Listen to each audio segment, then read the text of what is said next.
माजी आमदार वैभव नाईकांची एसीबी चौकशी होतीये आणि वैभव नाईक पत्नीसह रत्नागिरीला रवाना देखील झालेले होते। वैभव नाईकांची जवळपास 6.5 तास चौकशी झालेली आहे। एसीबीला चौकशी दरम्यान पूर्ण सहकार्य करणार असल्याचं वैभव नाईक यांनी स्पष्ट केलंय।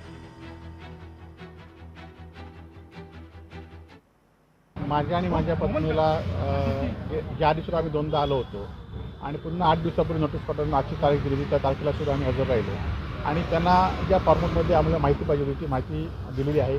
अजूनही त्यांनी काही माहिती मागवली ती सुद्धा त्यांना देण्यात येणार आहे आणि त्यांनी आमचे स्टेटमेंट लिहून घेतले, आमच्या उत्पन्नाचं सोर्स माहिती घेऊन घेतली आहे, आमचे बँक अकाउंट घेतलेले आहेत आणि सगळी माहिती त्यांना दिलेली आहे। आज सुद्धा आपल्याला ही लढाई आपण ज्या प्रवृत्तीवर लढत होतो त्यामुळे ही लढाई आपल्याला यापुढच्या काळामध्ये सुद्धा ज्यावेळी ते बोलवतील त्यावेळी आपल्याला हजर राहिलं पाहिजे, त्यांना माहिती दिली पाहिजे।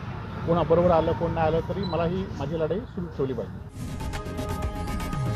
लोकशाही मराठी ऐका, पहा, जागरूक रहा।